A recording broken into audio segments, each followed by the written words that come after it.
Most of us live a life full of things that we don't want. We're unhappy. We feel like things just aren't coming together.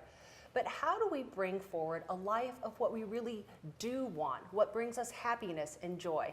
Well, I'm here with author Mallika Chopra to talk about living with intent. Mallika, thanks for being here. Thank you so much for having me. What does it mean to live with intent? So intents come from our soul. They're very different from goals, which are a mental activity. Intents really come from that place when we ask ourselves, who am I, what do I want, and how can I serve? So for me, living with intent is living a healthier, happier, more connected, and more purposeful life. So some of us don't even know how to ask for what we want. How do you start to craft an intent?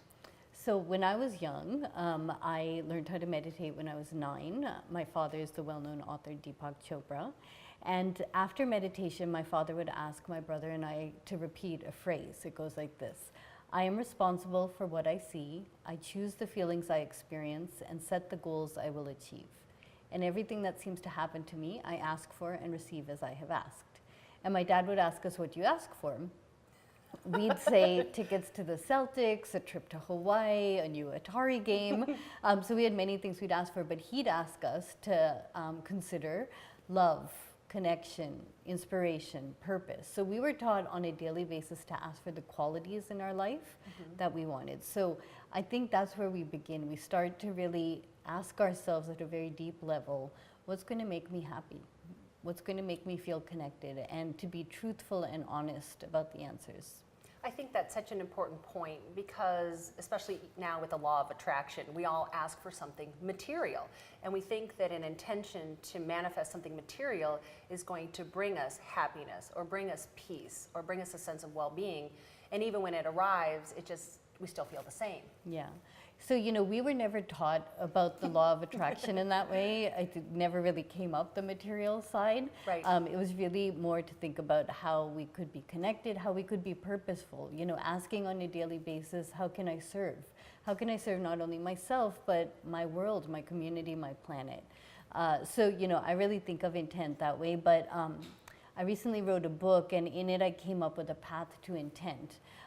Which was around the acronym INTENT. So it begins with incubate, notice, trust, express, nurture, and finally take action.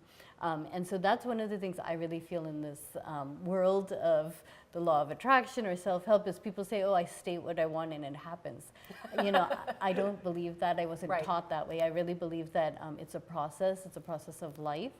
It's part of the journey, but there's that take action is the really critical aspect for me as well.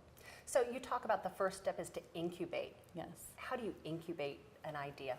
So I thought for many years actually about the words around this acronym, and I chose to incubate because for me, intents really come from deep inside of us. It's like when we plant a seed. We plant the seed, we water it, the sun takes time to nurture it, and we don't know the beautiful blossom or flower it's going to grow into. So similarly, or when we get pregnant, we are incubating a child for 9 months. So for me, incubate is really planting that seed. Sometimes we don't even know what it is. And for me, the process is meditation, tapping into silence, really being authentic and listening to who I am. And for me, that comes through transcending thoughts, to going for walks on the beach, to connecting with loved ones. And in that place, then asking the question of, what do I want? So you write in your book about going through a period of confusion. You have a very famous father. Yes.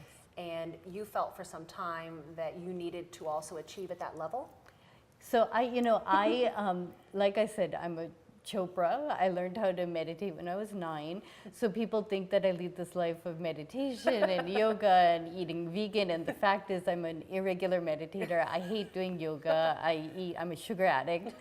So I wanted to share with people that we all have messy journeys. The subtitle of my book is My Somewhat Messy Journey to Purpose, Peace, and Joy. And I found myself, after having kids and kind of the craziness of my to-do list every day, really forgetting who I am Right. and what do I want. And so I was actually speaking in front of a large group of people talking about wellness and meditation and intent.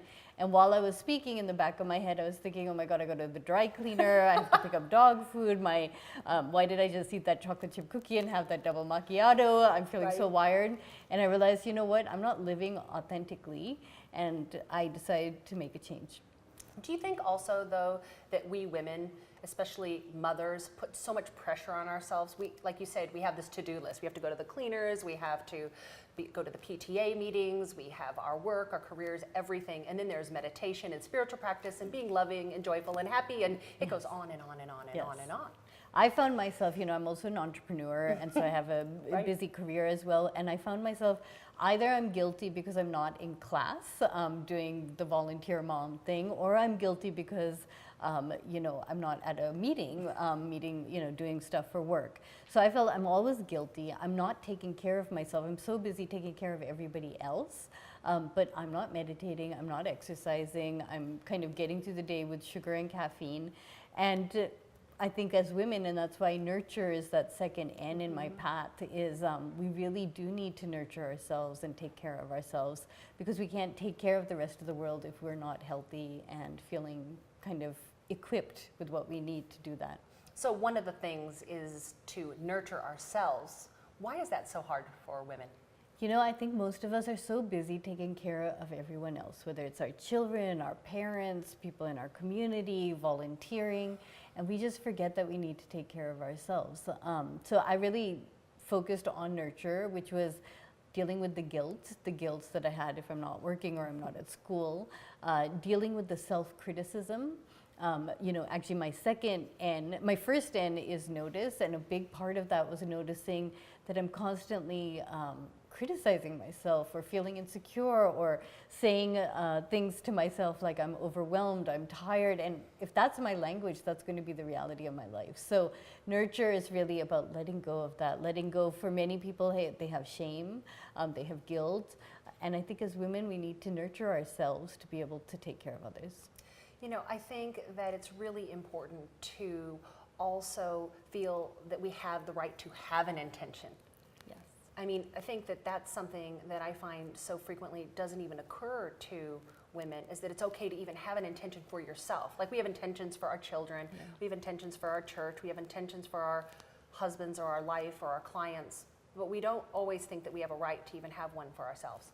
Yes, and I think I've seen that. I have a company, intent.com, an iPhone app, where we ask people to state their intents. And we have found that a lot of people get intimidated by the idea of saying what they want.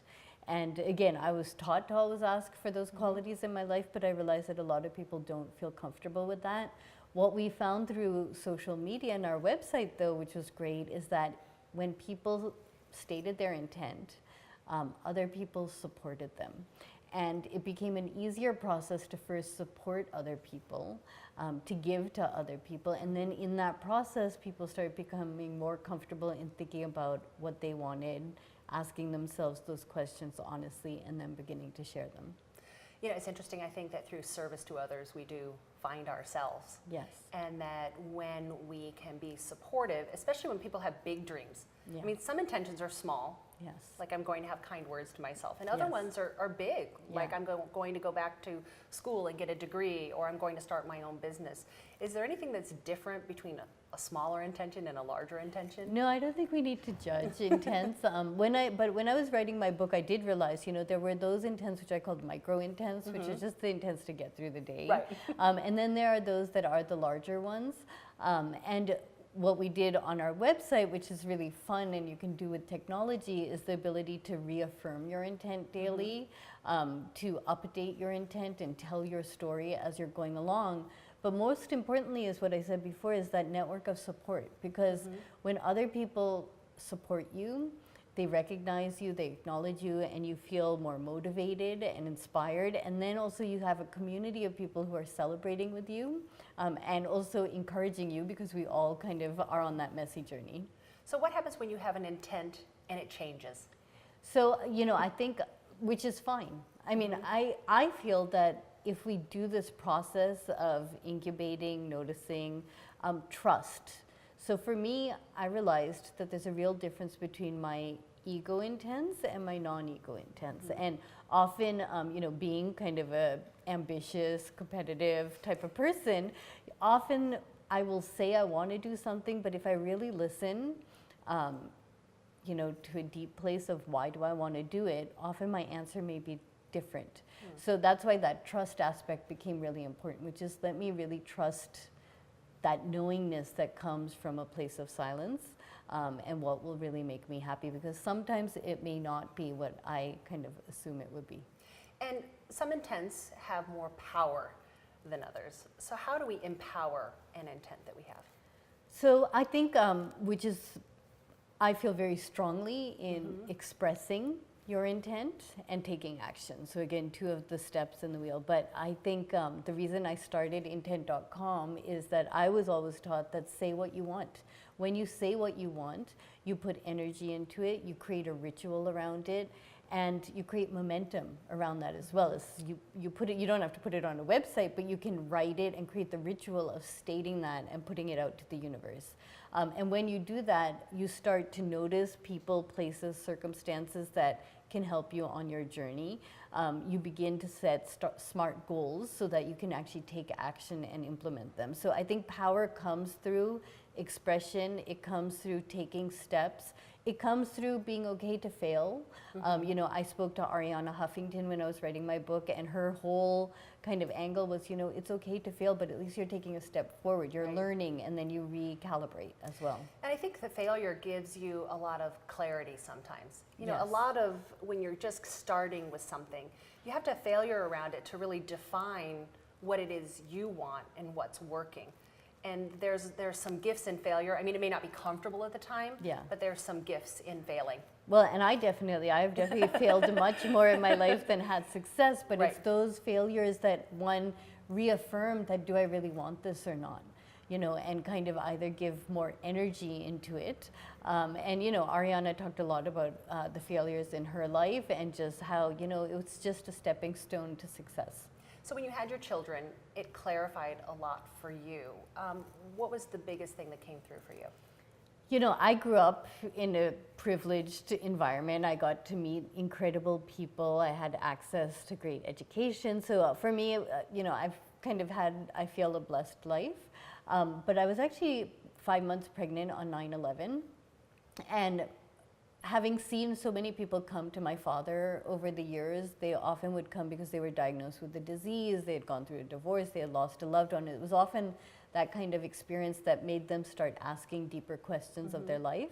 So for me, even though I'd grown up in this environment, I think it was when I was pregnant on 9/11 and realized that, oh my God, I'm bringing a new being and a new child into this planet, which has a lot of suffering, and it has a lot of pain and inequality and racism and so many issues. Everything. And so I started to really, that was probably my turning point, and why it was, for me, that journey of self-discovery really began in becoming a mother and thinking about how am I going to serve my children moving forward. Mallika, thank you so much for being here and sharing with me your book. Thank you. Very inspiring. Thank you.